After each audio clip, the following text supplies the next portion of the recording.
جو T L P پہ پابندی لگائی گئی ہے، ہمیں وزارت قانون کے ذرائع نے یہ کنفرم کیا ہے کہ یہ جو انسداد دہشت گردی کا جو ایکٹ ہے اس کے سیکشن 11 کے تحت لگائی گئی ہے، اور اس کے تحت اس تنظیم سے وابستہ ہونا جرم ہوگا۔ اس کا لٹریچر چاہے وہ الیکٹرانک مینز میں ہو، چاہے وہ تحریری مینز میں ہو، وہ ضبط ہوگا۔ اس کے دفاتر سیل ہوں گے، اس کے بینک اکاؤنٹس بند ہوں گے، اور اس کے علاوہ جو اس کے عہدیداران ہوں گے ان کا بیرون ملک جو سفر ہے اس پہ پابندی ہوگی، ان کے پاسپورٹ منسوخ ہوں گے۔ لیکن ساتھ ہی ساتھ اس کا ایک دوسرا رخ یہ ہے کہ اس جماعت کی جو رجسٹریشن ہے، جو الیکشن کمیشن آف پاکستان کی فہرست میں 102 نمبر پر درج ہے، تو اس بطور سیاسی جماعت اس پہ پابندی کا جو روٹ تھا، جو براستہ سپریم کورٹ تھا، وہ نہیں اپنایا گیا۔ اس کی بہت سی ریزنز ہو سکتی ہیں۔ ظاہر ہے یہ ایک طویل معاملہ جو ہے وہ ہو سکتا تھا۔ اگر سپریم کورٹ آف پاکستان میں یہ معاملہ جاتا تو یہ آئین کے آرٹیکل جو 17 کے تحت یہ لگایا جاتا، اور اس کے 15 دن کے اندر یہ ڈکلیریشن جو ہے سپریم کورٹ آف پاکستان پہنچتا، اور سپریم کورٹ آف پاکستان پھر اس پہ پابندی لگاتی تو وہ ایک حتمی پابندی ہوتی۔ لیکن دوسری جانب یہ جب ملکی سلامتی کا معاملہ ہو اور ملک میں اگر کوئی ایسی تنظیم دہشت گردی میں ملوث ہو تو اس میں حکومت کے پاس یہ آپشن تھا کہ انہوں نے انسداد دہشت گردی ایکٹ کے سیکشن 11 کے تحت لگائی۔ اس کی ایک اور امپلیکیشنز ہیں، اس کا اپنا ایک امپیکٹ ہے، اور اس کے تحت یہ طے پایا کہ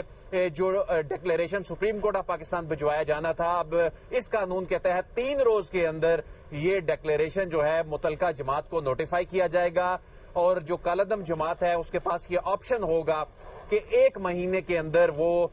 جو حکومت ہے اس کی ریویو کمیٹی کے سامنے وہ اپنی نظرثانی درخواست دائر کر سکتے ہیں۔ جب یہ نظرثانی درخواست دائر اگر کی جاتی ہے کالعدم تنظیم کے جانب سے تو 90 روز کے اندر جو ہے وہ حکومت کی ریویو کمیٹی جو ہے جس میں وزارت داخلہ کے حکام اور وزارت قانون کے حکام ہوں گے، وہ اس پہ فیصلہ کرے گی۔ 90 روز کے اندر فیصلہ اگر پھر ان کے خلاف اگر آتا ہے اس کے بعد وہ ہائی کورٹ سے رجوع کر سکتے ہیں، اور اس کے بعد سپریم کورٹ تک کا فورم ہے۔ اگرچہ اس میں بھی ایک طویل قانونی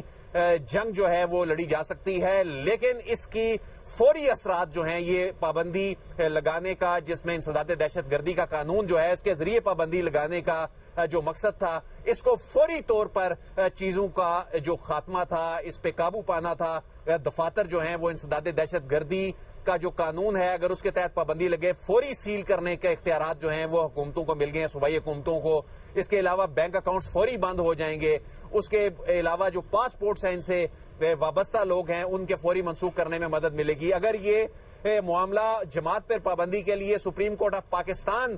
کے ذریعے یہ معاملہ جاتا تو اس میں ظاہر ہے کئی دن لگ سکتے تھے، کئی ہفتے لگ سکتے تھے، کئی مہینے لگ سکتے تھے۔ تو جو موجودہ صورتحال ہے اس میں امن و امان کی صورتحال میں ایک ایسی تنظیم جس کے حوالے سے حکومت یہ دعویٰ کر رہی ہے کہ اس کے پاس ایویڈنس ہے یہ باقاعدہ دہشت گردی میں ملوث ہے، تو اس میں انہوں نے